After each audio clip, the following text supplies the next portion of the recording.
Welcome.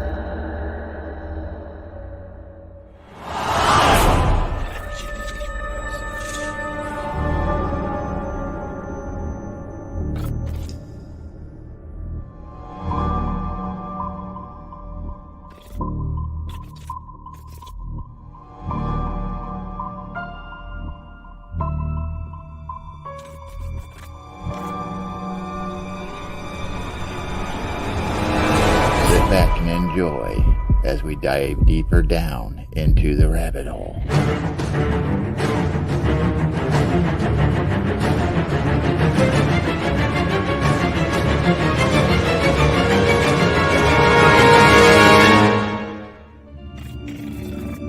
Where the paranormal becomes normal.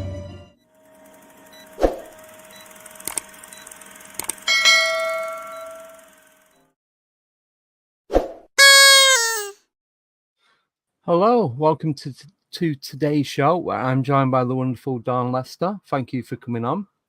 Thank you for inviting me. No, absolute pleasure. Just a quick intro about yourself and then we'll get straight into it. So Mm. Dawn is a researcher and writer. She's a co-author of What Really Makes You Ill that came out in 2019 and The Nature of Reality that came out in 2010. So they're two of the books that you've written. Yes.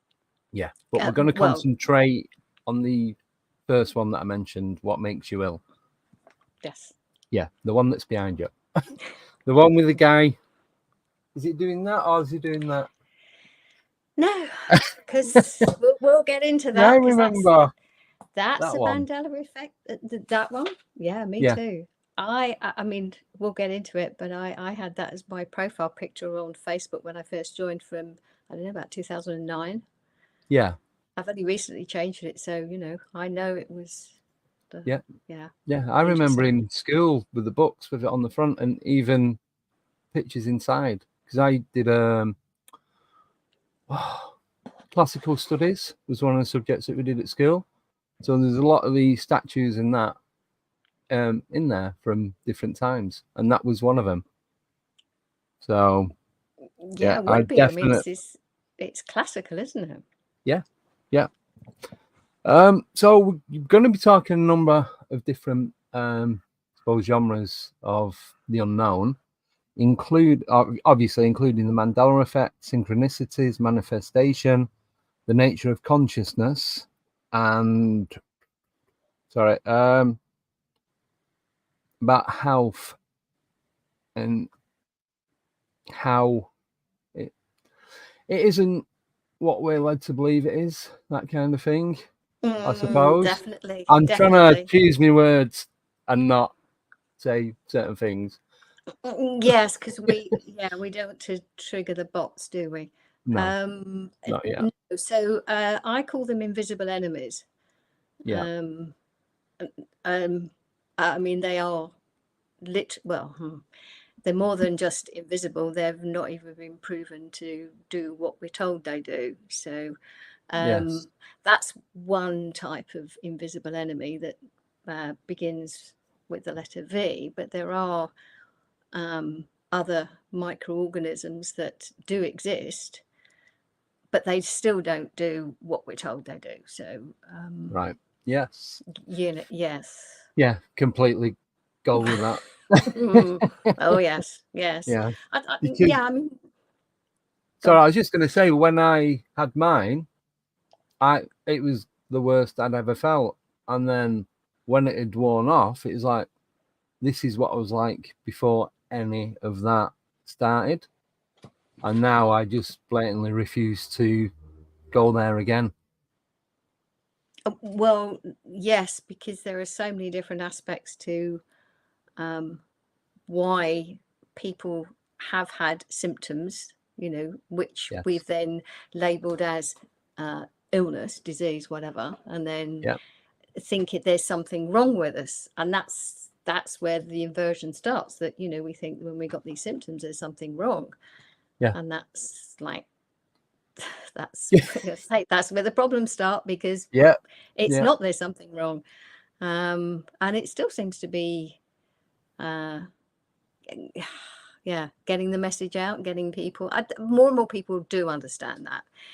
it's just so much programming and conditioning that they're still stuck in there. Well, what does make me ill? And you kind of, well, that's it's still the wrong way. And then you kind of start having to unpack, because you're like peeling back the layers of the light. It's just like with everything. I mean, probably all the topics you cover, it's just about peeling back the layers of lies to try and see if there's something left there that you can look at. And again, it's not that there's always the truth, but it starts to feel like there's something that feels more true within there.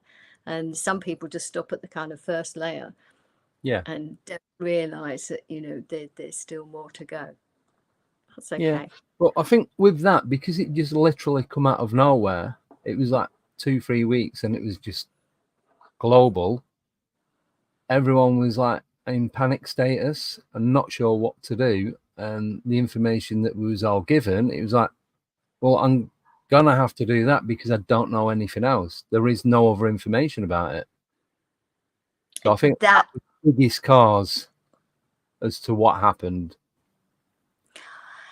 Well, yes, I mean, there are physical reasons that our bodies produce symptoms. We eat something that there's something wrong with whatever it is, or toxins in it, or whatever.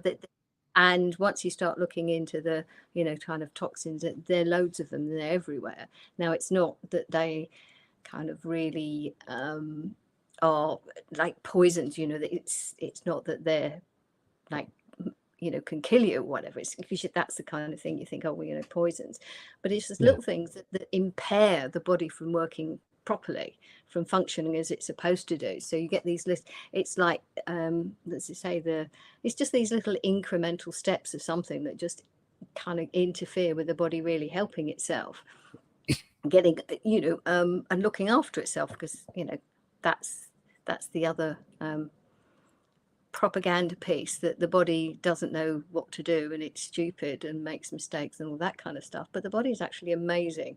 It really knows how to look after itself, and it does a fantastic job. It's just that because what we're taught, we tend to get in the way because we say, oh, there's something wrong, so we take something to stop what we think is wrong, and that then spirals into a whole other and causes more issues. Because you're taking something that is also not natural for the body. So the body says, oh, hang on a minute, I've got something else to get rid of now. So it has to ramp up its so that's when you get the symptoms. So they're the physical kind of like toxins or whatever that are, and that's chemical and EMS as well. They can disrupt the body. So they're the physical factors. And there's also the psychological emotional factor, which is, as you were saying, exactly what they used, because these people who are who put this, I'm just being careful here. These people who rolled out this this show that they started early 2020. The people in charge of that, or rather behind it all, know about human psychology. They've been studying people for a very long time, and there are lots of studies during the 20th century. I mean, and before, but certainly you can access all kinds of studies. I mean, some are more well known, like the Milgram and the Asch experiments that people may be more familiar with. But there's a whole load of others. They've been, as I say, they've been studying human psychology for a very long time. I mean, way before even then, because we know the book Propaganda came out in 1928, I believe, or was it 26? I think it's 20. Anyways, it's almost 100 years ago. So they already knew about how to manipulate, because that's one of the sort of quotes that a lot of people know, the conscious manipulation of the masses. So just there was that, and they said, oh, well, that's just for PR, to marketing, to encourage people to buy our stuff. Well, there's obviously a deeper level there, manipulating us, because generally we're social beings. We are we like to be part of the crowd. We like to help people, and we don't want to do things that harm other people. for the most part, we've all got a conscience. So, and they played on that, and certainly they played on that with don't sneeze on Granny, you might kill her kind of narratives, which are atrocious, because that is totally unproven. There is no evidence that that can happen. Now, what happens if people are aware of the placebo effect and its opposite, the nocebo effect, that that people can be made to believe something or other, and then they can manifest that in their own bodies. So if they're reading a list, or for example, if they're taking some kind of so-called medicine, I have to do that because we know that. Anyway, by the way, disclaimer: nothing I say should be construed as medical advice. I'm not sharing any medical advice. This is just information I'm sharing from the result of many years of research. So just get that out. Yeah. Just cover yourself. Well, just because I'm not. I'm just okay. Here's some information. What people do with it is entirely up to them. It's people have free will, and they have freedom of choice, and it's important that people make informed decisions. In order to make informed decisions, they actually have to have the information they need so that their decision is truly informed. And at the moment, they're only getting one side of it. Anyway, going back to placebo, nocebo, they really worked on that, because people can, as I say, manifest all kinds of symptoms. So they can look at, so if they're taking some kind of product that they've bought that is supposed to, or that they've got from their doctor, pharmacy, whatever, to for the symptoms that they're manifesting, their body's manifesting. And they may sometimes they get a leaflet package insert that's got a list of side effects. And this is really a double-edged sword, because some people say, well, I need to know the side effects so that I know if there's a problem that's to do with the drug I'm taking. Except, of course, some people that read the side effects can then actually manifest those effects. That is a known phenomenon. Not everybody does, and that's why it doesn't always happen, because we've all got different belief systems and ideas, and so there's no kind of set procedure.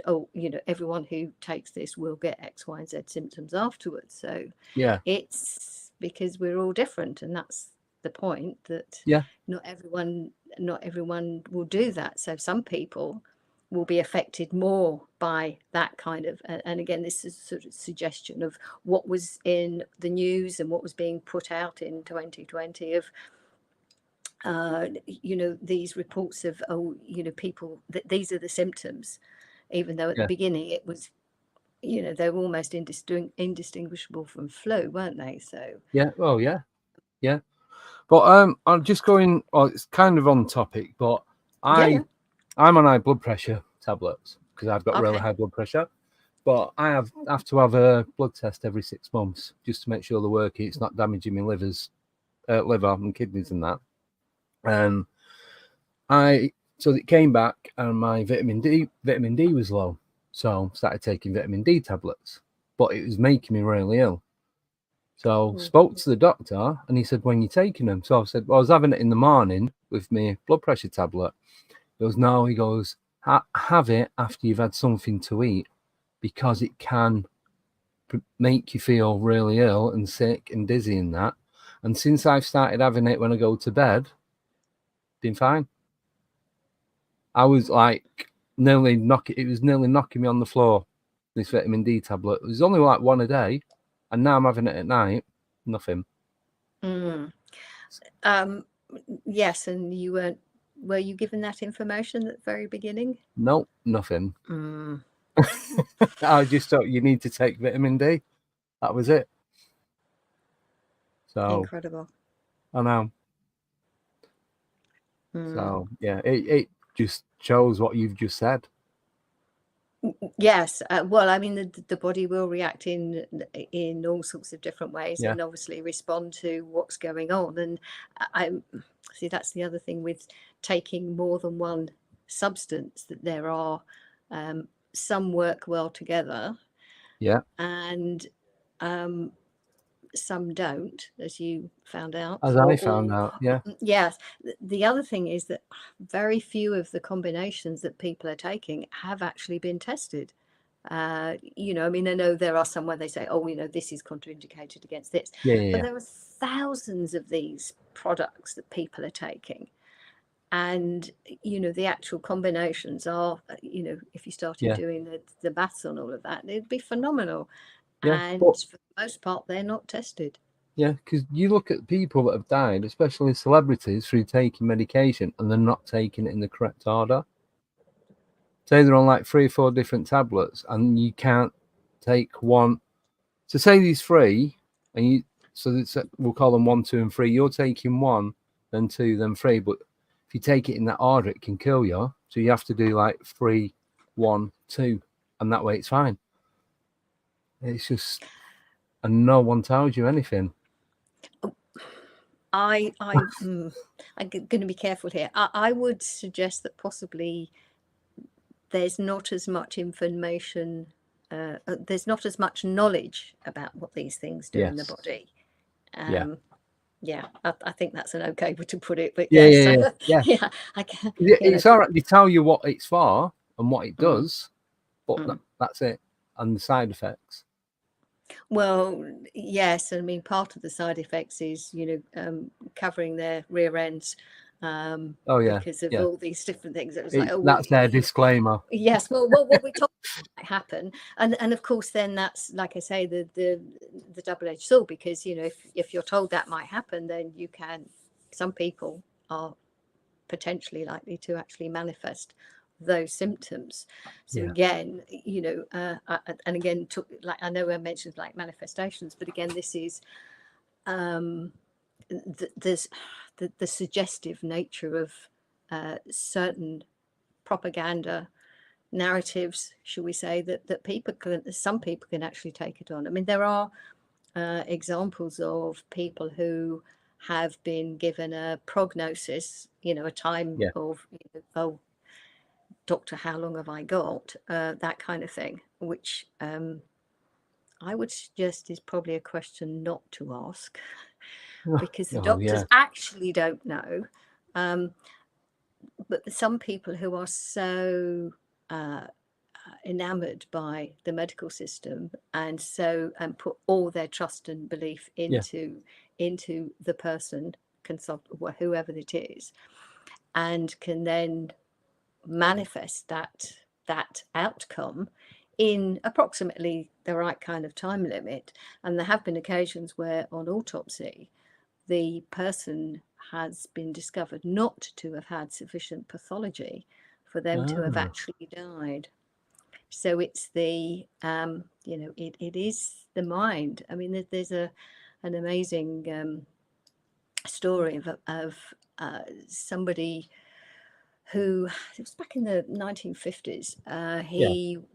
He had a diagnosis of, gonna have to keep this careful, the C word. I was like, I can't believe this. I was brought up with saying the C word because it was all hush hush, and now we're having to do that because of censorship. But anyway, so diagnosed, and was given a brand new drug, and soon after that, you know, he went into remission.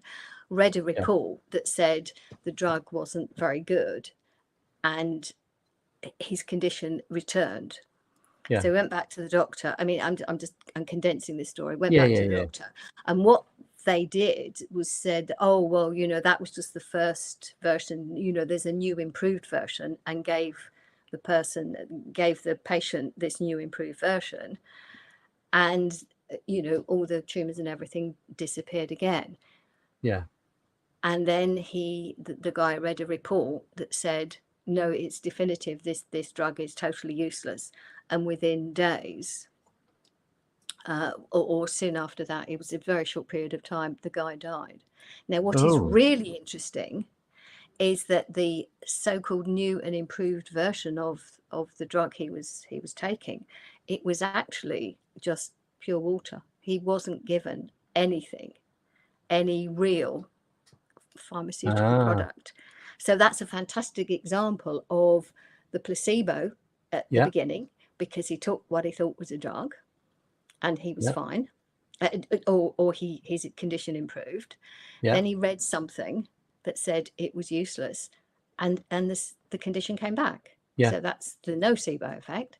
Then the placebo again with the water or the saline, whatever it was, the non-pharmacological based product, and then the report.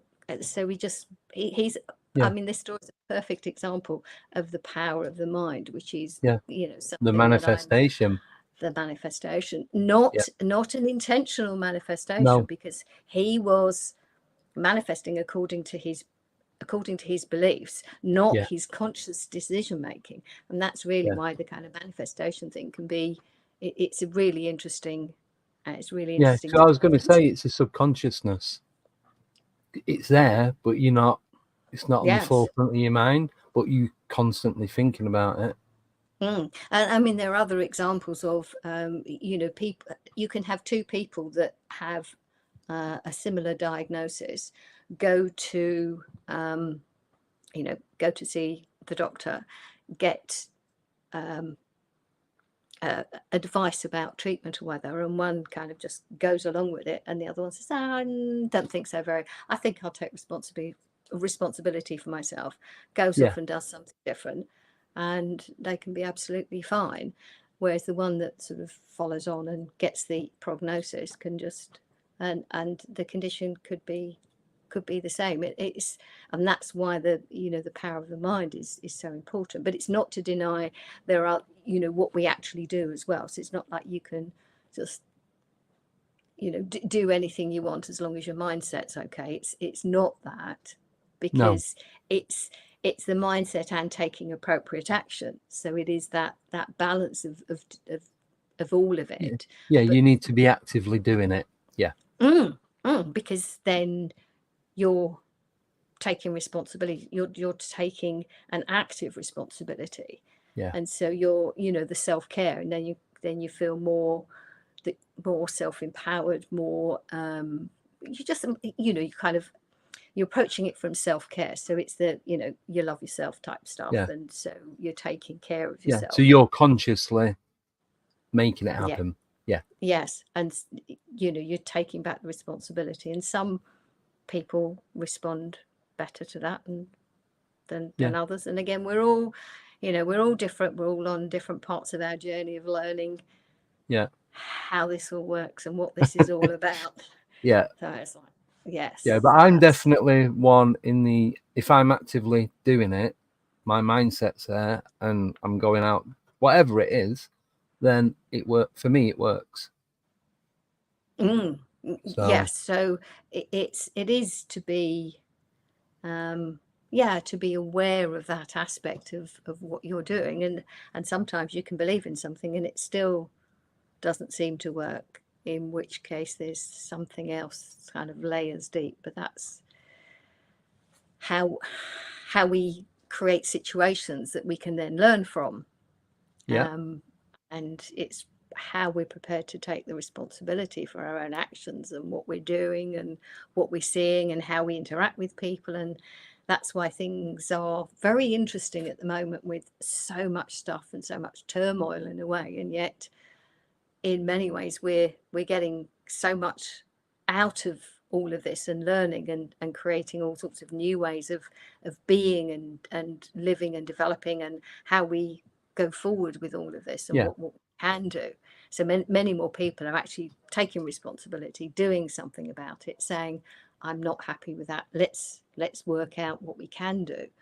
And kind of connect with each other and say, okay, well, what can you do? What can I do? How can we collaborate? What can we do to move things forward? And so yes, I think just sharing, like what we're doing now, it's just putting the word out there and getting people to rethink what they've initially been taught, but get them to do it in a way that they do it for themselves. It's just kind of like planting that seed, and then letting them take that on board and work, like progress through it. I think that's the way I see it anyway. Oh, absolutely. You really can't do anything for somebody else. And I know with everything that's gone on, so many people's like, oh, I've got to tell everyone. I mean, I was at the start of that. As I said, the book came out literally December 2019. Yeah. And that was after the best part of, basically 10 years of research. And finally, it's nearly 800 pages, so it's quite a tome. Quite a bit. So it just managed to get finished and out there just before what hit in 2020. So we're in a position to get out there. And it was like, oh, got to get let everyone know, there's like, don't fall for it because and it's been interesting because it wasn't quite as straightforward, but then that's because there's so much more. And again, one of the reasons it's that big is because it's not just about debunking the germ theory or anything like that. It covers a whole range of conditions. It covers where we might discover some of the toxins and the things that we're using on an everyday basis. That's the other thing. I was like, oh, okay, got to start reading labels again. And if you can't read it, or if you don't understand it, or you can't pronounce it, rather, if you can't pronounce the word, do you really want that in your body? Does it, I mean, you might have to have a look at what's going on. And so again, it's what we're using in our house, and so many people now are producing these wonderful natural products for cleaning the house, cleaning our body. I mean, cleaning the house. Two of the basic, and again, not giving advice, just kind of these are the things I use. Bicarbonate of soda and actual lemons are amazing. How much you can actually clean just with those. And she was like, okay, just use some lemon, and you don't need any lemon fragrance because you've already got the lemon fragrance. And again, fragrances are really, really awful once you start, and the synthetic ones, obviously you get the natural fragrances. And again, I'd caution people to have a look at what natural means, because it doesn't mean what we're told either. So there's quite a lot on the kind of stuff that's out there and in our world, not to scare people, but just kind of, well, here's some information, and now you might want to make some choices about how you can reduce your exposures. That's it. It's just, if you minimize it, your body doesn't have to work quite so hard at trying to eliminating them.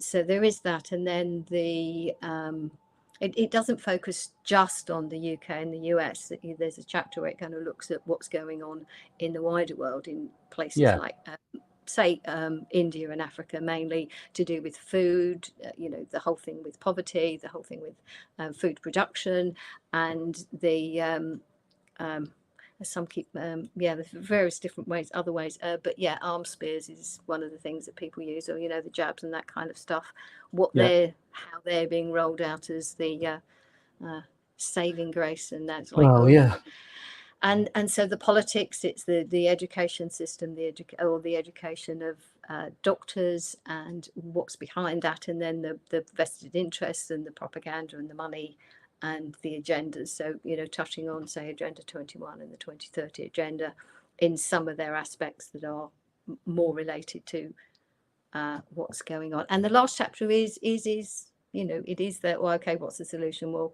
this is what you can do to actually help yourself be, take control and responsibility for your own health and become healthy. And that's why it is packed. It's not, as I say, it's not just a, it's full detailed. It's quite detailed. So that's why it took 10 years. So do you want to show us a book for those who haven't seen it, so they know what to look out for? Yes, absolutely. Oops, where are we? Oops, move that back. Excellent, thank you. Okay, you're welcome. So that's as I say, you can see I was only one of the authors, of two of us, David Parker, so co-author. And so I mean, that image on the front, as I said, incredible that I when I first went on Facebook, for whatever reason, I chose just to have a profile picture of, and because of what I kind of thought what it meant to me was, the thinker. So okay, I found an image of the thinker. I thought, oh, okay, and I used that until I think it was only last year. So I mean, the best part of 15 years that I had that as my profile picture. So I knew. I mean, it wasn't because that image is actually David took the original. That's an original photograph he took of the statue in the Vatican. So that's his photograph, which is really interesting. So we chose to use that. Whereas the one on my profile picture is the one where it's a bigger statue where it's outside, and so there's greenery around it. So it's very, very interesting that and as Brandon mentioned when he was on your show, a couple of weeks ago, that David actually says that's how he remembers that image, only with the fist under the chin. It's really, really strange. Very strange. It was always that. I remember classical studies at school, and it was in the books. It was on the front cover of one of the books. So yes, I mean, some people say, "Oh, it's just you misremembering." Well, if I was the only person who'd said it was that way, I might start questioning my own memory. It was like, even though you start, oh, I'm sure it was, and it's just when everyone else says something different, but it's not. There are so many other people who have said, it used to be, I mean, I know we can talk about like the Bruce Forsyth thing, but which he used to do that thing. I mean, it's like Joe's just said. Sorry, it was on his head because he was thinking, because that is more like pondering, if anything. Yes. Yeah. So it makes sense anyway for it to be there. Completely. Now it's not, and now that doesn't exist. No. What is interesting, and I don't know how far you've got into this. There are photographs of people around the statue where the statue is doing that, and all the people are actually have their fist to their heads. I think it's, and they I'm not quite sure where it is, or they look like they were maybe Japanese students or younger people around.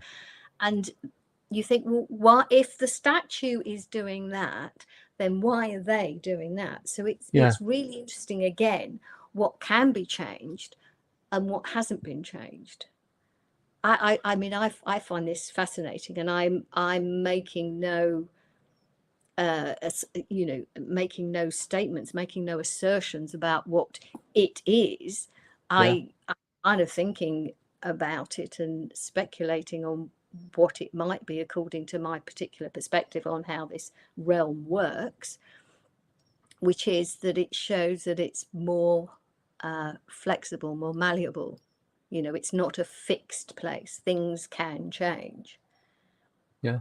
Well, I was just going to say, I've just Googled it, just typed in the thinker, gone on images. There's about 70 images on this page, and they're all doing that. The one outside, it's just every single one. Even the paintings of the sculpture are all doing the same thing. There's not one that isn't. No, that's it. It all changes. Yeah. Everywhere. There's more. There's like, I'd probably say there's 20 different sculptures of it. Obviously, they've been recreated, not the original, and they're all doing the exact same thing. If you go on and just type in the thinker and click on images, you'll see. Yeah. Just hundreds. Yes. it is. It's as if, no, that never happened. It's, it's something very different. What I was going to say, I mean, I'm not going to go, do a deep dive into it, because it's not like a kind of a pet subject of mine. I find it fascinating, and I'm still kind of, contemplating my thoughts on it, and sort of just, thinking, well, have a look at it and see what happens. One of the most interesting ones, I only heard about it about a month ago, which is to do with where the plane engines are. So if I said to you, where are the engines on a plane, on an aircraft? The wings. Where on the wings? In the... Make me sound daft now. No. This isn't a trick question. All right. If it's a 4-engine plane, you have 2 on either side. One towards the end, one near in the middle, on both sides. You have the big, like the turbines, engine turbines. So if you've got the wing, where would you be able to see the engine underneath it, or how would that? When I've been on a plane and I've had a window seat, I've looked out. You can see like the back of it coming out. What about the front of it? I've never been able to see the front of the engine. Always the tapering bit. Okay.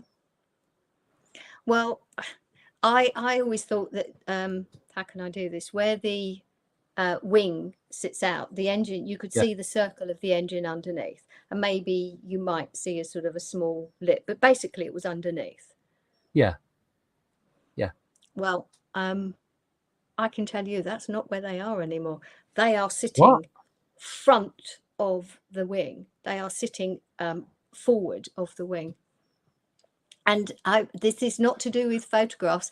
Because literally when I heard this, I thought, I've not seen that. The next day I went to the airport, because I then went on my trip to the States, and I saw many planes, and just all of them had their engines in a completely different place. They're now forward of the wing and sitting, really sitting sort of high up and in front of them, not underneath. They're really prominent in front of them. Right, so I'll use this. So say that's the engine. So there's the front of the engine. That's the back. The wing would be like that, so you could kind of like see it sticking out, not that much, but you'd see it sticking out the back. You wouldn't be able to see the front, because it was just, like you said, the lip of the wing. It was like a canopy, and then the back of it was sticking out. Oh no! I'm gonna have to look this up. Well, yes, I came back almost 2 weeks ago, but I spent quite a bit of time at airports, and I had a few flights, and it was amazing. Just suddenly. Well, I'm looking at plane engines now. There's loads of different ones. There's obviously the jets where it's at the back, but the commercial airlines, the majority of them are at the front, and they're sticking out quite a lot at the front. It's like, I'd say at least 2/3. Yep. What is going on? Is that what you expected to see if you looked at that? No. So they would have been under. Yes, exactly as you showed with that. That they would be underneath. Yeah, and it is literally. So that's the front. It's literally. It's that you've got 2/3 sticking out. You cannot see the back. It's the other way around. Whereas it was that, it's now that. That's a crazy one. My head hurts. Oh, sorry about that. No, but yes. I mean that's wow. And now, I mean, I'm not talking about these theories about different words and album covers or whatever. Some of the things I'm now. It's like that's my experience. Something very different. Yeah. And I saw it for myself. That's my own experience, my own observation, and I think that's. What is that? Yeah, there are different types some have got them on. I've just put commercial airlines. Some are on top, depending if it's long haul. Then a lot of them have them at the back and not on the wings. But every single one, there's one here, the Boeing 747. So this is quite a while ago, and they are in the place where I said on the wing, but they're protruding forward, not the back, and that's an old photograph. Because which one do they not do anymore? Is it the 737 and the 747? There's one that stopped production quite a while ago. But you can tell it's an old photograph. It's a British Airways one, and it's got the old, the older logo on it. So it's not even like it's a recent photograph. It's not like they've just changed manufacturing design. There's a road at the back, and bikers like to go up and down it as fast as they can. Sorry about that. It's not like they've redesigned it. These are photographs, I'd say, from the 90s. And I've been on planes. I've watched planes fly past, and we used to live near the airport.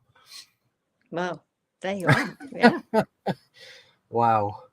Crazy, isn't it? God. Very. Yeah, just type in commercial plane engines, and it will show you some like different types of aircraft. But if you look at the Boeings or twin jets, they are all at the front. It's just a little bit that's at the back. What has happened? It's called the Mandela effect. Yes. So, like I say, things seem to be changing in bizarre things. Do you know, that is something that I would never have noticed. If you hadn't pointed it out, I'd have just gone with it, not realizing anything. Well, it was only because I heard, because I watched it was actually a live stream of somebody who was talking about it. It's actually Brian Staveley. Was his presentation at an Acapulco, with another guest, Shiva Shampoo, and they were talking about it, and they were saying about the planes. I was like, no, planes. I was like, okay, I'm going to the airport tomorrow. I was like, I did it. I had to do a double take. It was like, no, that's weird. It just and it doesn't look aerodynamic either. No, it looks like too weighted at the front. Yes, whereas when it is more under the wing, you'd think it'd be more balanced.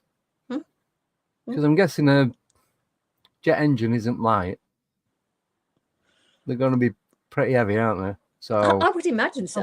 Yes. Yeah. I mean, I'm not a mechanic, and I'm not into any of that.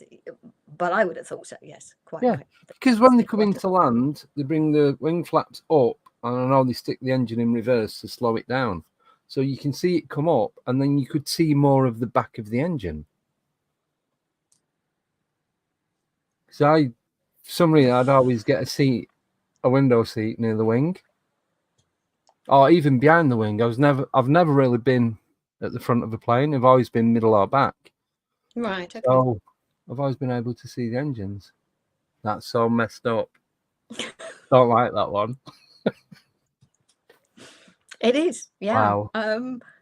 So, but that wasn't the first time that, because they were mentioning it where I don't know when that was first observed. But the Acapulco was in February, I believe. So at least that was certainly a good few months ago. Yeah. When that one was first mentioned. I know where I'm going next. The nearest airport. I'm just going to aim watch for a few hours. Oh, wow. Do let me know what you see. Oh, please. Yeah. I'm gonna take some videos and upload them onto the YouTube channel and Facebook. So, yeah, I'm about 40 minutes to an hour from Birmingham International. So that's probably the easiest one for me to get to and park up. It's either there or Luton, but Luton's it's awkward for parking around there unless you go into one of the main car parks.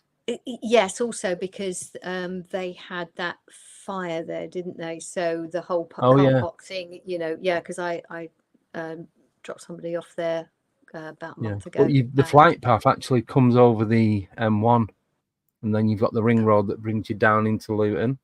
Right. I was just thinking in terms of being able to park, it's not necessarily as easy as it was or whatever. No. You get a short I think Birmingham. off.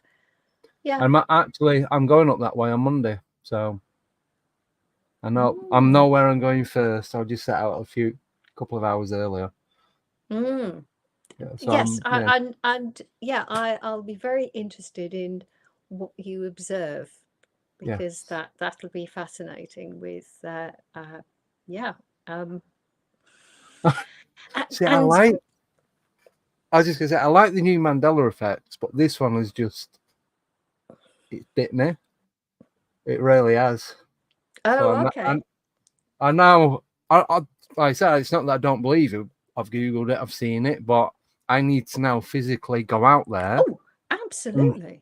Sit on under a flight path as close as I can, and see what's happening. Yes, obviously, the nearer you are to them, actually, kind of, coming into. So I want to get right underneath and film it, so you can see the actual and also from the front view as well to see how they're situated.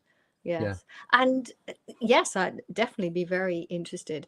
What are the other Mandela effects that you've come across that have blown your mind, shall we say? Well, obviously the main one is Mandela himself. I remember, and I can picture it like it happened this morning. I used to walk to school. It was probably less than a mile away. My mate Paul, he lived en route. It's not en route, but it's just like 2-minute detour. And we'd knock on for him. We walked to school together. We cut through. And it was him that told me about Nelson Mandela dying. And it was on the news, because I used to walk to school with him. Then we'd walk back, go past his house and walk home. And I think I got to his house and I'd gone in for a bit, and it was on the news. That was it. It was on the news then. He didn't tell me. I'm like, oh, because it was at the time, it's a big thing because of the apartheid and everything that was going on. And we was learning about that in history, how it all, why it started, how it started, and everything that was going on with it. So it was a massive, massive thing. And then I'd moved from Manchester to Milton Keynes in 2008. And I think was it about 2013, I think it was, when he'd come on the news that he died in prison. And I was sat on the sofa like, no, he died when I was at school. And I said it out loud. But how can he die twice? And the person that was with, like, what are you talking about? Because I was just like speaking, thinking out loud. I went, Mandela. And then I explained it all.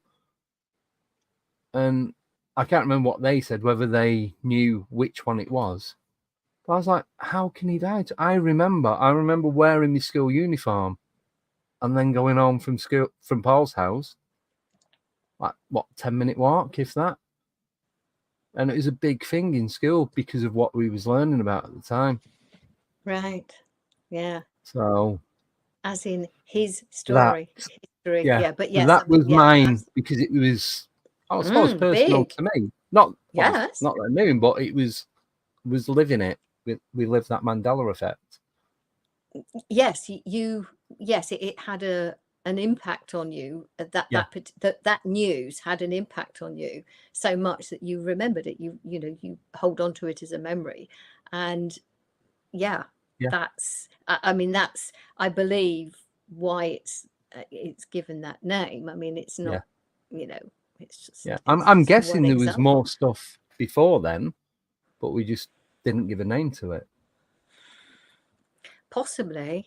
I don't know whether yes, I mean, I haven't dived deeply into it. I mean, I know Brian Staveley is one who's diving in.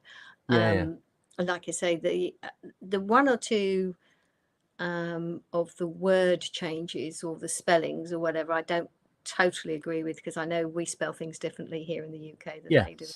So the one or two things that was like, no. But there are some, because spelling was a bit of a thing for me. That kind of, I loved reading, and I obviously still do, as you can see. Yeah. So, I mean, for me, that part of it, spelling, whatever it was, spelling, and again, spelling, casting spells. So it I was pretty hot on, because, I mainly got, most, 9 or 10 out of 10, it's like, so. Yeah. Well, so I was pretty good at that. And so the words, I've got a sense. And at the same time, I'm now thinking, okay, maybe I've got to let that go and stop being so attached to it. However, when you know something, because it's in your, it's something you've observed, something you lived through, it holds more import for you. It holds more meaning, and therefore, like you say, you remember it. So when something else happened, you go, no, that does not compute. You get that, so it feels crazy. It's only because they have them solid memories of it that I know what was real and what wasn't. But like the others, so people are putting stuff in the chat with sketches and sketches without the T, Bernstein Bears, the Monopoly Man with and without the monocle. But then I was thinking, well, is that not just logo change, like updating the logo? But then if you go back to like early editions of these things, it's not. It's as it is now. So it's not even up. So like with Tesco, and just using these for example, Tesco, Asda, Morrison's, they kind of keep the same sort of thing, but they just revamp the logo every so many years just to keep it more up to date. And I thought, oh, could it not just be that? And I've looked into it, and it's no, it's not. It's always been that, even though we know it hasn't. And another one that was another personal one to me, I had Jessica Jones on a while ago. She's over in Georgia, and she was saying about Chick-fil-A. And when I was in America, that was like the best takeout food ever. It was, I just didn't want to leave just because of that. And I actually found so she said about the spelling, about it's different to what it was. And I remember what it was. And I've got a little box just with the bits that are collected while I was over in America, because we went to Salem to the Witches Museum and that, and Mark Twain's house and a few other places. So I've kept like bits and pieces from them that I got while I was going around, and I actually found a Chick-fil-A receipt, and it had, even though it was all faded, because this was 5.5 years ago now, and it was Chick-fil-A how it's spelt now, but I know for a fact it was how it used to be spelt. I'm like, how can a receipt change? It's been in the box for, well, at the time it was like 4 years. I know. It is mind-blowing. It is mind-blowing. It really is. And at the same time, you can say, well, how, what's the impact of that particular change? It doesn't, its impact isn't on kind of reality, if you like. It's not something that you can say, oh, that's devastating. It's mind-blowing, but it's not devastatingly changing something. Although it is getting people, again, infighting and this kind of disagreement. It isn't, so it's become a kind of point of discussion and dissension and argument or whatever. But at the same time, none of them, I think, are particularly nefarious. I don't know. I could be wrong, and I'm open to other people kind of sharing their ideas of whether there's anything. I mean, yes, it is. It does blow your mind. So it does make you go, oh, they're messing with us. And at the same time, is it this kind of the ones, or is it a benevolent force saying, things again, these are just kind of my ideas. These are just the thoughts I'm processing. So, or is it a benevolent creator? Because I do believe in an ultimate creator, divine source. How I tend not to use God, because I think that's too many connotations to it. So that there is a a source, divine, the creator. maybe showing us that, you know, this place isn't as fixed. So I take from, and yes, I am an optimist, and I think in some ways you kind of have to be to a certain extent to get through this, because it is such chaos at the moment. But it does say that how things are doesn't have to be how things carry on. So this, you know, the they that have their plans or whatever, just, well, and again, that's something that I often say when I or often write about, you know, in my articles, or you know, having conversations or posts or whatever, to say, just because they have plans, it doesn't mean they're going to happen. Yes, you have a plan. Well, a plan is a plan, and it is, until it's carried out, it remains a plan. Exactly. It's just, if we give our energy to, oh, they have a plan, they are going to do this, this is going to happen, so this is the manifestation, we are putting the energy into that manifestation and causing it to happen.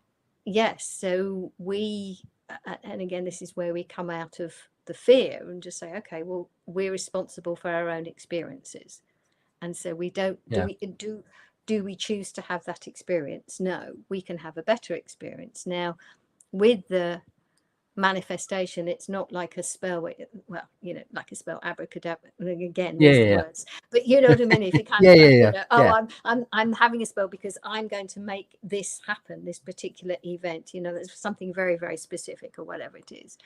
Some of those manifestations don't happen in the way, and I'd say sometimes that's because you're being too specific, because if you've got an underlying belief of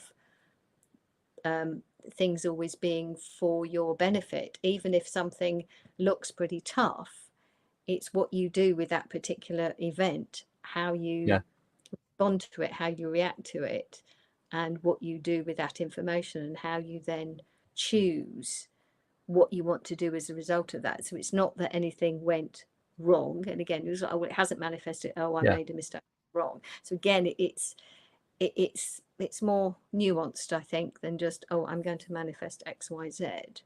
I'm going to make this happen, because this may not be the best thing for you. And just because you make this happen, it doesn't necessarily mean that that's good. I don't like using good or bad or whatever. I know what you mean. And it's also, it's like, you know, like there is a polarity. It's just, well, all experiences are, and it's what we do with them, what we how we react to them, how we respond to them, how we feel about them. And if we don't like it, you kind of, well, what do you think you can do about it? I mean, I know that sounds very vague, and again, you know, it's just the overall perspective of what we can do. So again, with that's really on this kind of manifestations, and you know, I kind of feel, because again, when you talk about synchronicities, and the more people I speak to, and again, this is synchronistically, more and more of us are experiencing synchronicities more often. Definitely. And that to me says, oh yeah, we're in the right ballpark, and because we're all a work in progress, we're all still learning, you know, the journey is a journey of discovery. You know, it's not like, oh, I know all of that's got that all ticked off the list. There isn't well, I don't think there's an end game while you're still here in this human form. It's all a learning journey. So we're all learning and experiencing and choosing and navigating our way through our experiences and our challenges and what we do with it. So we have again, sort of something I'm open to slightly changing my perspective on this whole idea of, you know, free will and choice and what we can do.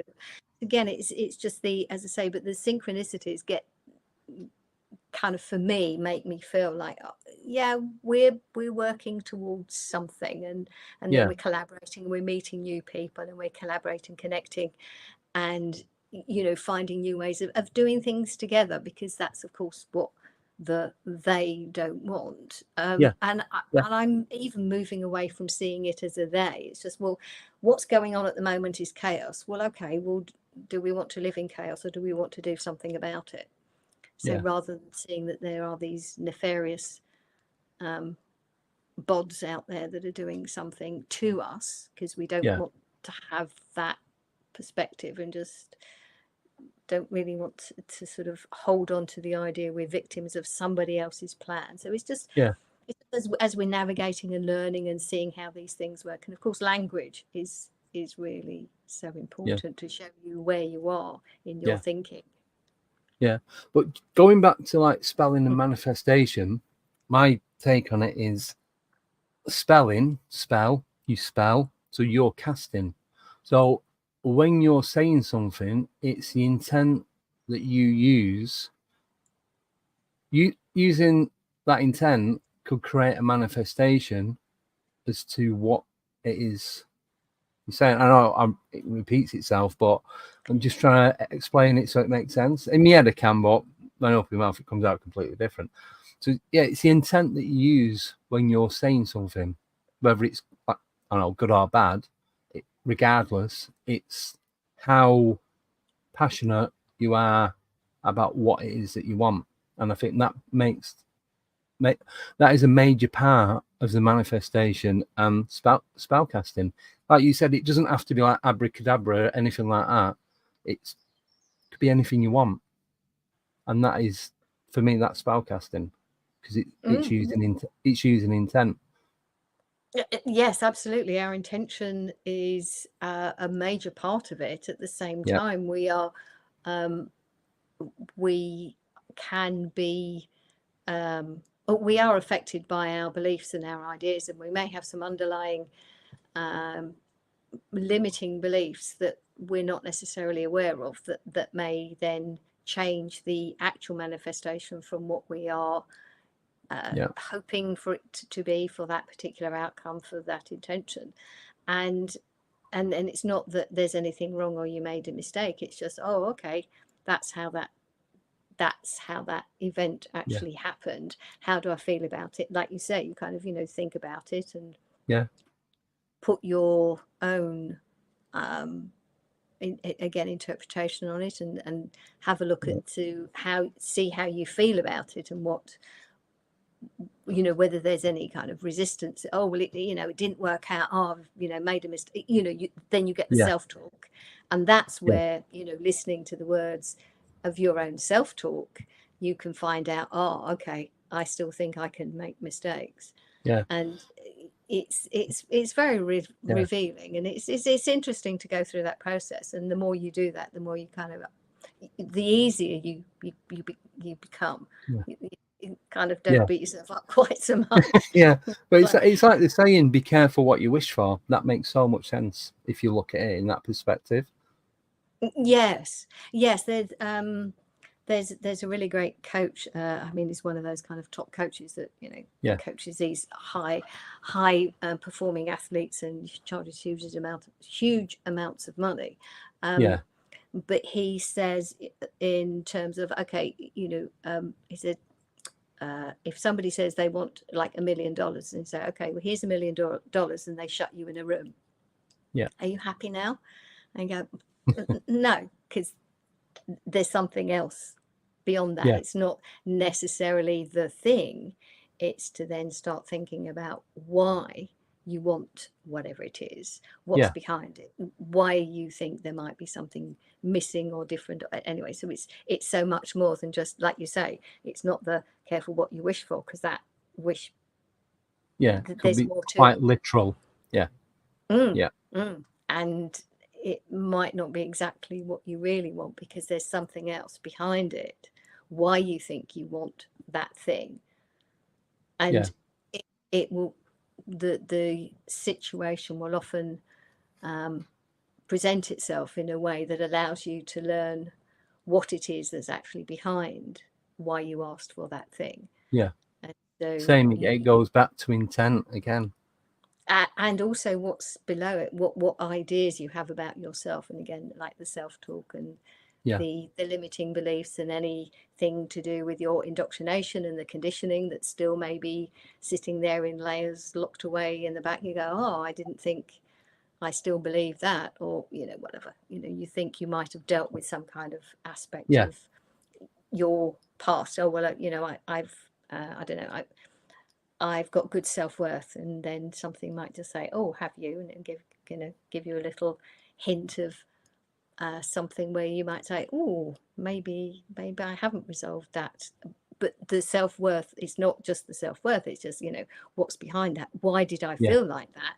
And then there may be something you might look at and think, oh, maybe I still feel upset by something that somebody said way back. So it's you need to see the bigger picture, definitely. Yes. And not just what's in front of you right now. That will give you a clue, but that's, as you say, that's your starting point. Yeah, definitely.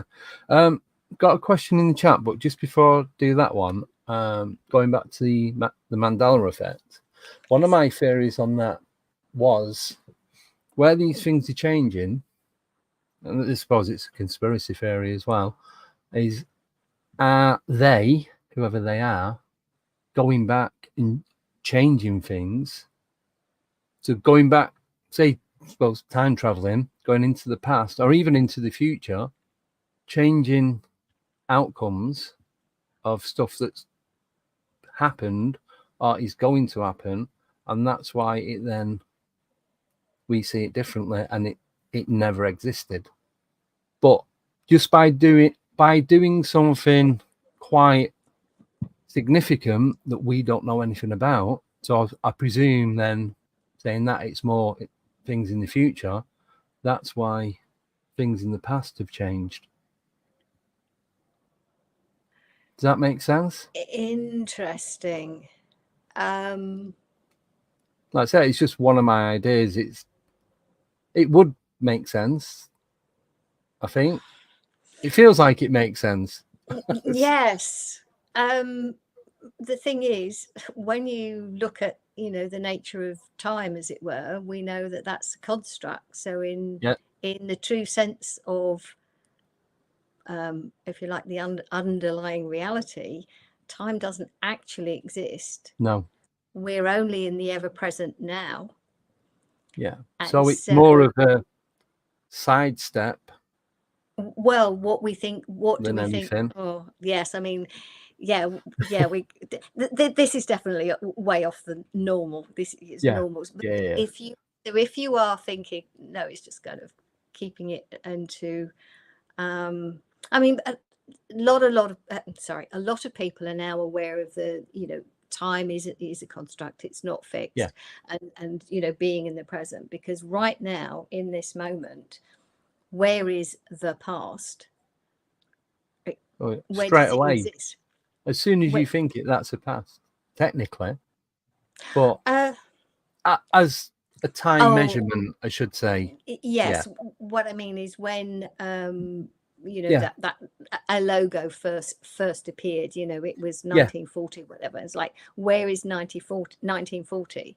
It's not here. So the change can be sort of simultaneous. It's not that they're going back and changing it, it's just changing it now at just the moment. Changes it. Yes. And I again, it's kind of giving they some superpowers to change reality. So I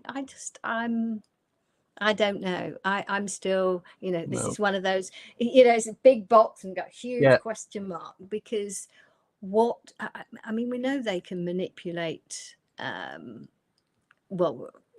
they manipulate the media, they manipulate the narratives that we get, they manipulate how things are presented to us. They're in control of most of the big systems. Doesn't mean to say they control us, but they control the systems and that we live by, and that's how we're kind of trapped into these systems. We can be trapped until we work out how not to be.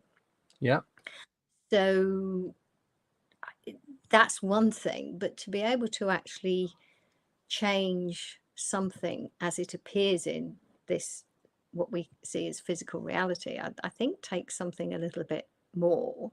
Now, again, I just don't know. I'm still speculating, and like I say, I know that a lot of people have dived deeper into this, but yes, and in the same context of, you know, like the past doesn't exist anymore, then, you know, the future doesn't exist anymore than the past. I mean, it's not, you know, there is no fixed future, obviously. Yeah. So there isn't the future. So well, again, the thing is that my thing on that is, if the past doesn't exist anymore, then we wouldn't have any memories of what we've done. I'm not saying it doesn't exist. It's the time. It's what.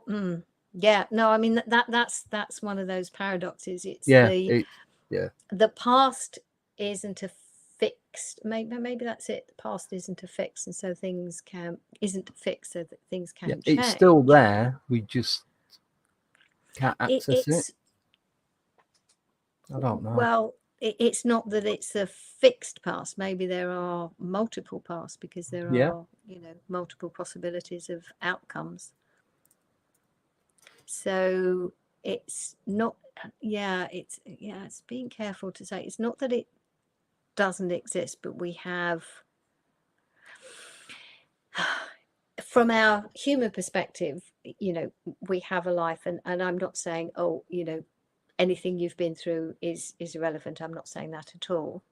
We have that kind of past that informs our present. It's how much we want energy and we want to invest in what we think of our past, so we can actually let go of some of our perceptions of what happened to us, and we don't have to allow it to affect us now. That's what I mean. Maybe sort of detaching from it. So I've just thought of another thing that could be a possible Mandela effect, or it could be something totally different.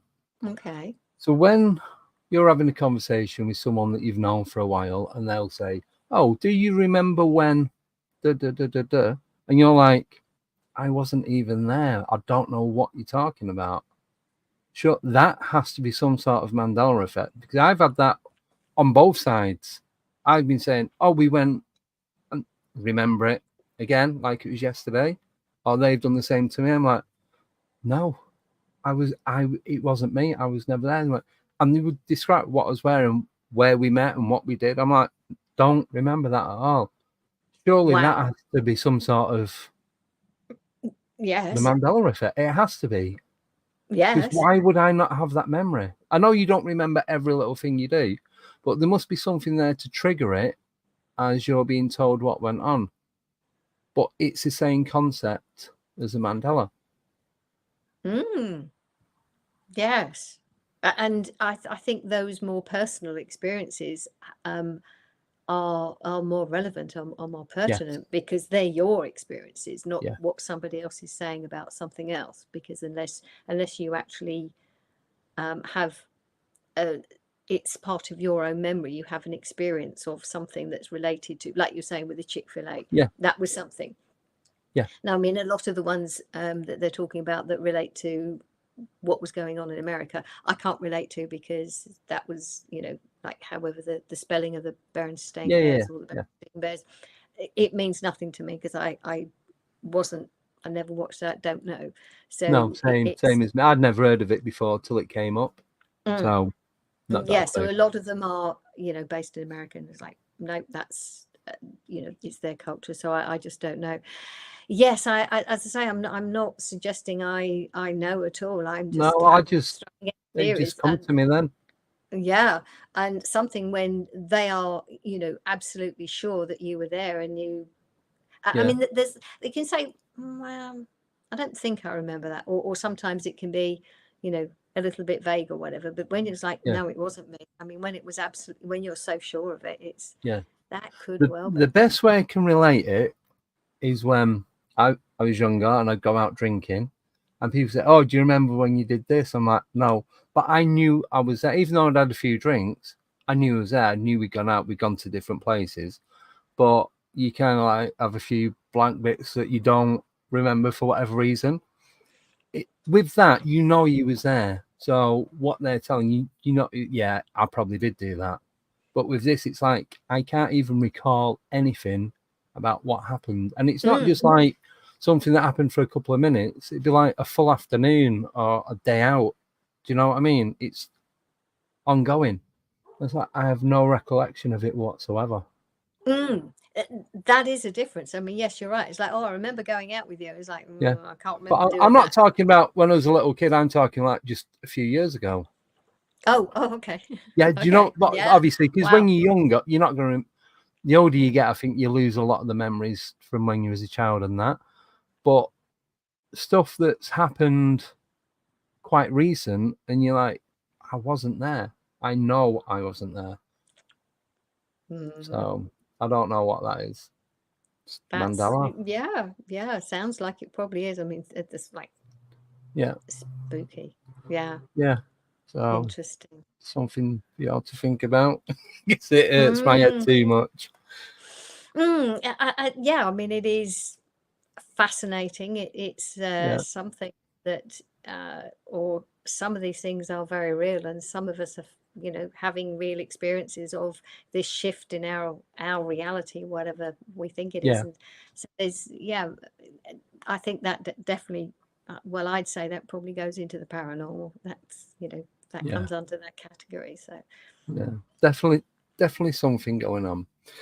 Got a question for you. I think it's from Joanne, and she's asking, "Hi Dawn, what are your thoughts on drinking food grade bicarb and Epsom salts?" So yes, well, I've done the disclaimer thing. So if you're thinking of that in terms of increasing your magnesium intake, I would possibly look at a slightly different way of doing that. Maybe looking at something that's called tissue salts or cell salts. Sometimes they're often regarded as sort of homeopathy. They're not exactly homeopathic remedies as such, but they are minerals in a very kind of minute dose that the body can actually absorb, and they're quite. They are made in a way that the body recognizes them and can actually build, because these tissue salts are actually part of how our body builds itself. Now, we should be able to get it from our food, and again, that's the thing where we're looking at taking things to, and again, not necessarily supplement, but to augment our diet. So because we know that the soils are depleted, so the foods are not as nutritious necessarily as they used to be. So we're looking at ways to, as I say, augment our diet to provide the body with what it needs.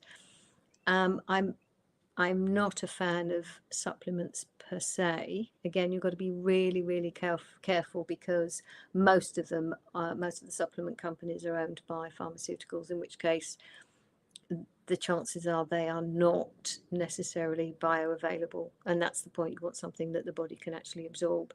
So if you're looking at, and that's also part of the misunderstanding. So they say, oh, you need X, Y, Z, like vitamin C, for example.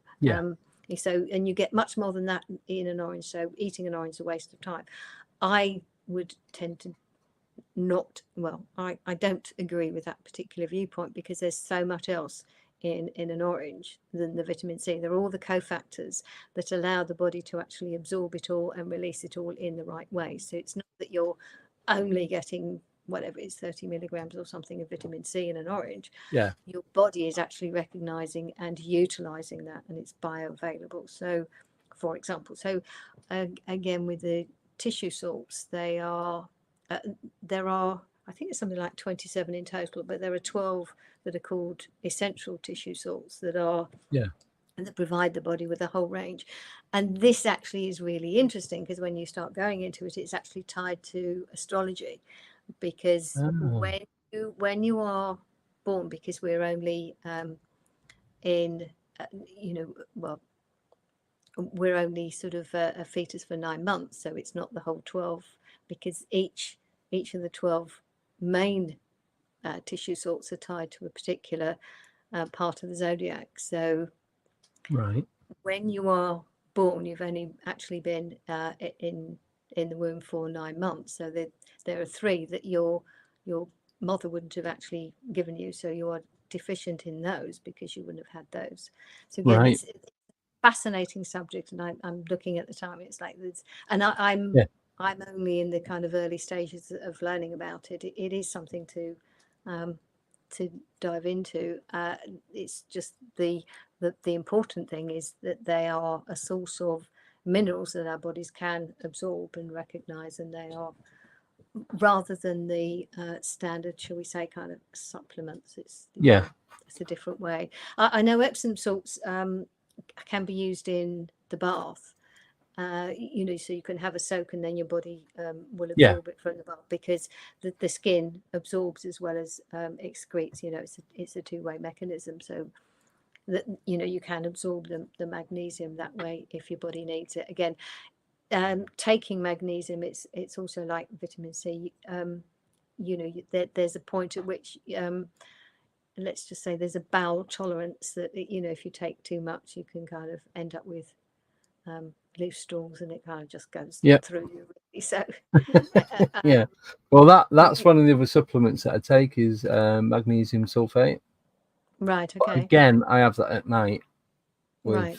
I have magnesium sulfate, glycosamine, vitamin D, and garlic tablet. Okay.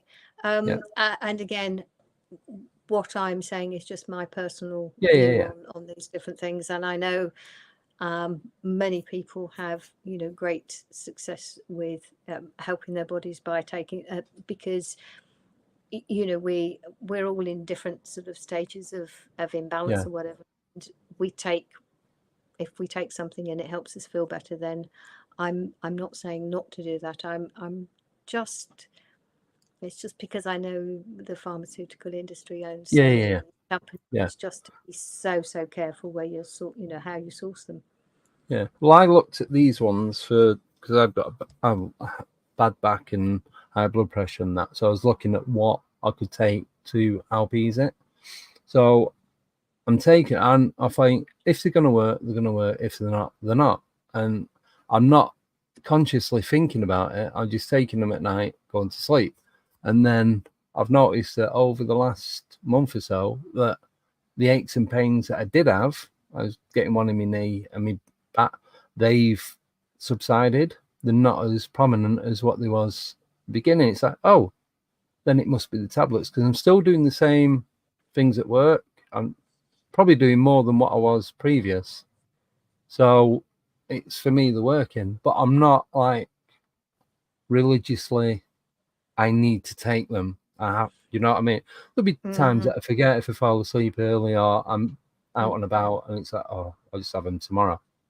So yes, that's the other thing, is becoming dependent on them, and then not stopping them or whatever. So again, it's this is all a process of, as you know, as we learn more and we, you know, move through different ideas and keep trying to make things, you know, we obviously want our health to be better, and just looking at different ways and where we can to be more natural with what we're taking and what we're eating, how we're feeding ourselves, what we're putting on our bodies, in our bodies, what we're exposing ourselves to, and that's, you know, mentally as well as physically, as I was saying. So, you know, it's a whole range, and I would, you know, I don't say people shouldn't, mustn't, you know, I don't say any of that. It's to see where you are, what works for you, and to be aware of,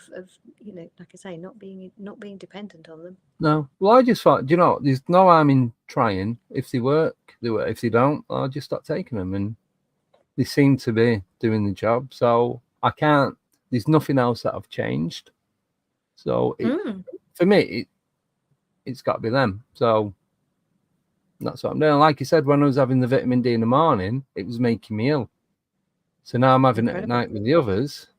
It's like, oh, but it's not. Like I said, I'm not constantly thinking about it, so I know it's not the placebo effect, or I don't think it's a placebo effect, because I'm just going about everything else day to day, doing this, going to work, doing the family stuff, we're going out, shopping, all that kind of stuff. So it's not on the forefront of my mind all the time. It's like, if I remember to take them when I go to bed, if not, just have them tomorrow. So interesting that you did have an effect when you were taking them in the morning and not at night. So that's definitely interesting. That shows there's something at play. Well, yeah, for me, yeah, definitely. And then when I spoke to the doctor about it, he said you're best having it after food. So I was like, well, if I have it at night, like half an hour before I go to bed, I'll have eaten about 2-3 hours previous to that. I went, yeah, perfect time. So that was it. Yeah. I'm just gone from there, and everything's been fine since. Touch wood. So, and it's like like years ago, I used to take the multivitamins. It's like, no, I just want to take the ones that I think that I need at the moment. I don't want to take the others just for the sake of taking it. Yes, and again, the source of the multivitamins, yeah, as I say, it's just looking at the source, the type, what they are, what they're made from, how bioavailable, it's the body's absorption of them. Yeah, and they didn't seem to. I didn't feel any different from taking them. So, and like I said, with these ones, I know the difference. So I'm just sticking with that. Yes, that's a definite difference. Yeah. I mean that's noticeable, and that's the point. It's what you experience. It's your observation. It's your experience, and that's also part of what this is. The way I see what's going on is learning how to take responsibility for ourselves and our own decisions and making our own decisions rather than being told what to do. So, or believing in the, what we're told. Yeah, because one of the other things I was thinking of doing was stopping taking them altogether and see if it declines back to what I was previous. But then I thought, no, because I was in that much pain, I don't really want to have to start the process again. Because it doesn't happen overnight. It takes a few days. So I'm like, no, I'm happy where I am. So I'm just going to carry on. The odd day here and there is not too bad. But the pain is nothing like what it was. And the only prescribed drug that I'm taking, like I said, is lisinopril for my high blood pressure. So I don't even have paracetamol, painkillers, or anything like that. Half as much as I used to before. It'd be like there's days where I couldn't stand up or anything, and now it's just get up and just go about like I used to. It's quite good actually. Yeah, that's it works for me. It works for me. So it's good. And that's the point. It is our, as I say, our own experiences and our own responsibility. And again, if I may suggest, you just stay open-minded to the point where if you trust your intuition, and if you have a sense of maybe doing something different, to trust that. To, like I say, possibly maybe not be dependent on them, but that's no. Well, like I said, if I had any inkling that they're not doing anything, I'd just start taking them. But the combination of them four seem to be working. I mean, when you've been in pain and you're not in pain, I mean that must be huge. So I totally understand how you feel. It was like probably say about 5 years, 4 or 5 years of pain every single day. I still ache now, but you just got to learn to live with it. Whereas now it's like my shoulders ache a little bit. I might have slept funny or something like that, but it's not excruciating like it was before. I was having like 8 paracetamol, 8 anti-inflammatories, then whatever prescribed drugs I was having, and and the pain, it was easing. It's taking the edge off, but that was it. Whereas now, I just have paracetamol if it's just like a migraine or something like that, or I've banged my arm and the joint's aching. That's it. That's a big difference. I mean, that's no, I understand totally. Yeah, but I'm looking into getting like the more herbal versions of the stuff that I am taking, because these are just ones that you buy off the shelf in pretty much any supermarket. Okay. But I thought, well, if they're working, if I go on the herbal side of it, then maybe they're going to work a lot better. Okay, that's kind of where I was suggesting when I said maybe not kind of sticking. So again, as you learn and maybe look at other alternatives or other possibilities, you know, just see what suits you. Well, that's why I said I thought I'll try them and see if they work, and if they do, then progress to a more suitable version of what I'm already on. Just trying to word it right. Without, yeah, no, I know. Yeah, without being horrible to specific companies. I know. Yeah. That wonderful industry. Yes, I know. Yes. Well, I think we've been fairly tactful. We've been reasonable with what we've said. Yes, we've avoided we've worked it out. Crazy, you have to do that. I know. And some people say, "Oh, you shouldn't. You should speak your mind." And then you've got the war. Then the word doesn't get out. So I would prefer to be able to share the information, and also I would hate to be responsible for somebody losing their channel. So I get that. I know people that I've mentioned specific things, or the guest, and I'm like, I'm just waiting for it all to shut down, and we're carrying on and nothing. And because I didn't know this, but when you start getting monetized on YouTube then pretty much vet every single video that you put out, because it has Google ads on there. The ads have to be relevant to what you're talking about. So if you're talking about, you say certain words and certain things, you're either limited or you get nothing. So it's either green, which everything's okay. Yellow is you might get some, you'll get some, you won't get them all. Red, nothing. And I've only got one that's red because I know it was copyright, because it was a clip from a movie, but I just wanted to put it out there because it's from one of my favorite movies. And I've had a couple of yellow just because of words that I've used in the title, which I'm not bothered about because I didn't put it on there for that. I just put it on because I thought it was funny.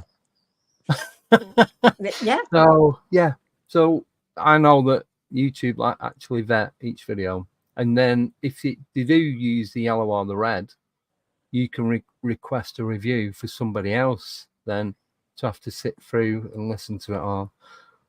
I wonder if the AI keeps them busy at YouTube. Yeah, I wonder if AI does the first one though.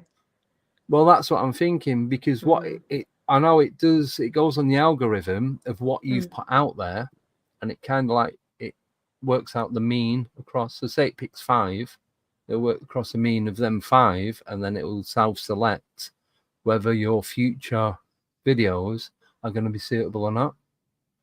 So it probably is AI that does it. But then if I believe AI gets it wrong, a real person has to sit and endure this for 2 hours or however long. So if they got it right in the first time, they won't have to. No, yeah, definitely. But I've not had anything come back.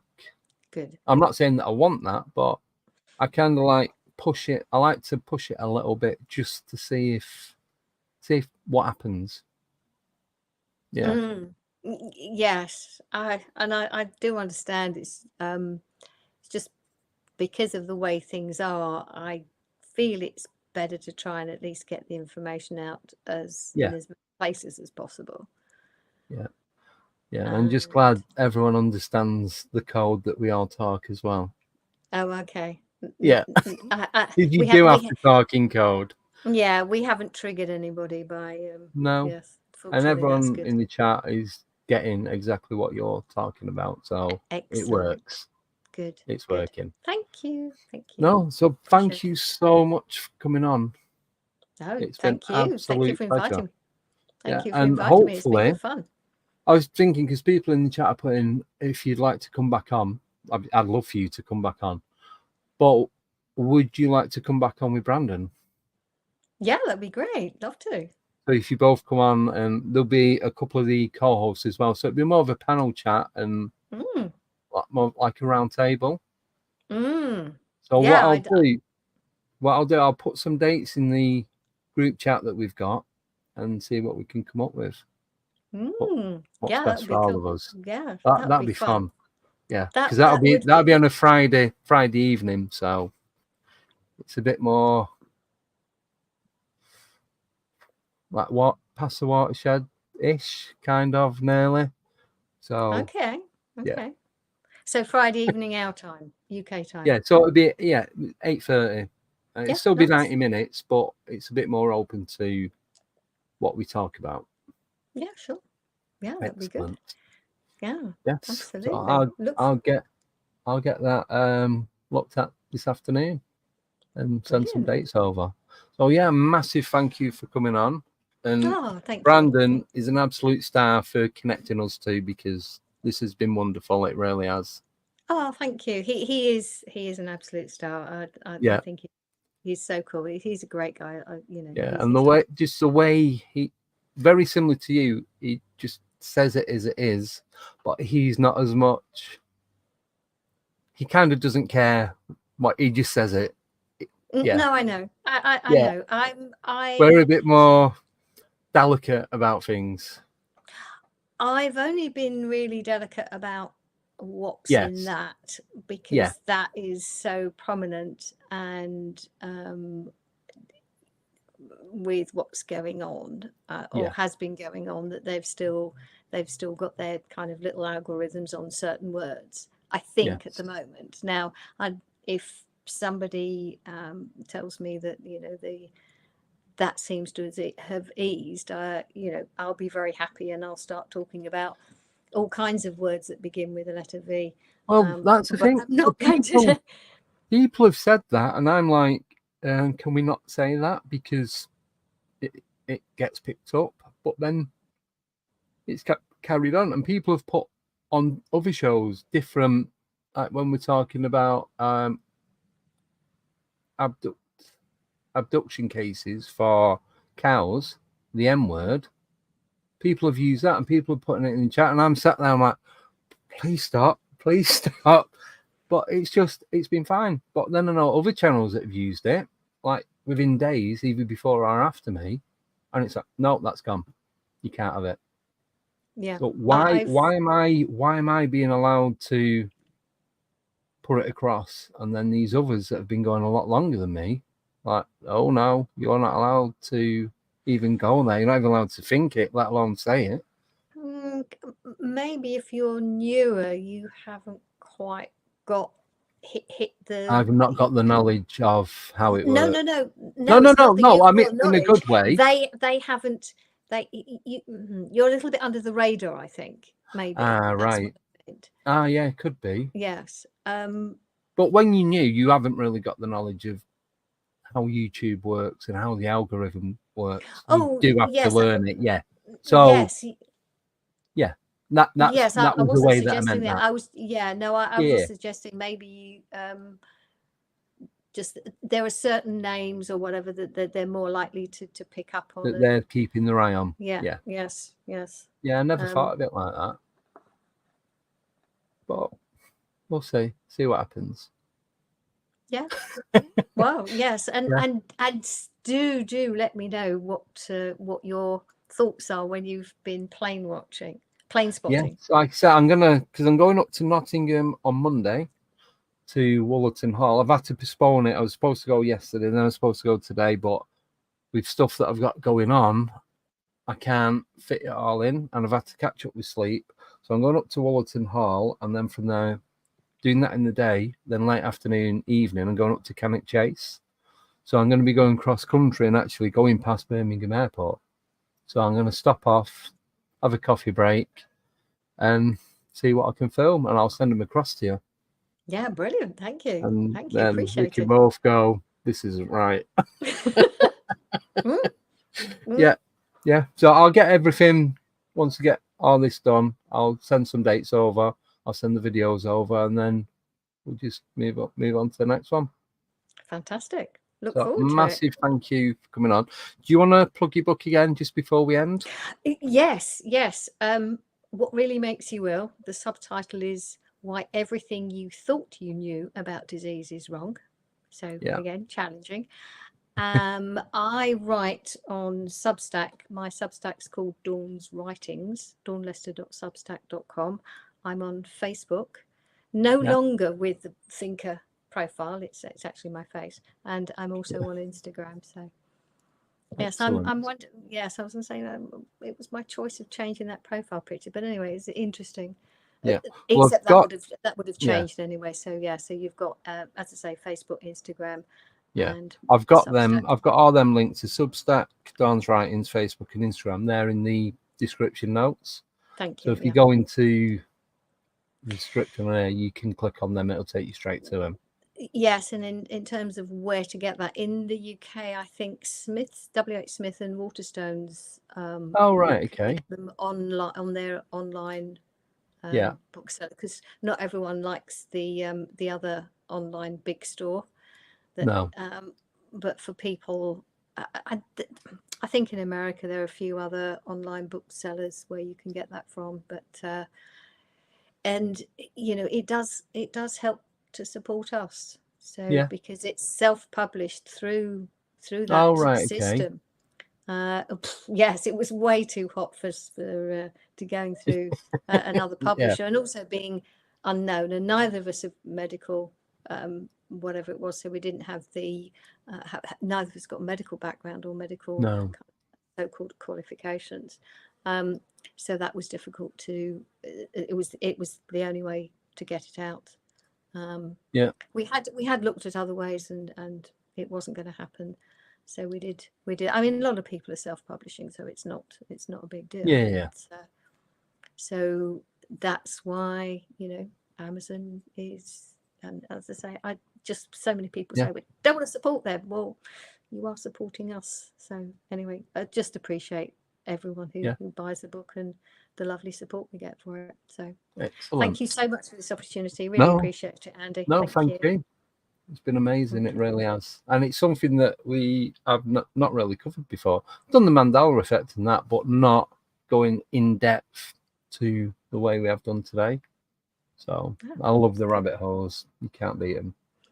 Oh, yes. Yeah. And there are loads. There are loads. Oh, yeah. There's so many. It's just finding the right one that you want to go down. Yeah, I mean, there are other things that we can look at, and even like astrology. There's so much to astrology. Yeah, I was going to say, didn't really just touch on that. So that's another subject that interests me. Oh, so, good. Yeah. And have you come across human design?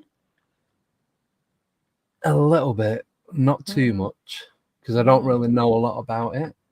Again, fascinating. So, well, we can do that next time then. Yeah, sure. 100%. Something definitely to look forward to.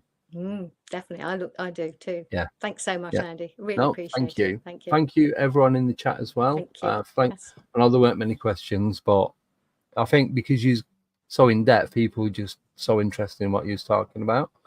So it's all good. So that's it for us today. I'm going to be back tomorrow night at 8:30 with Robert Stanley.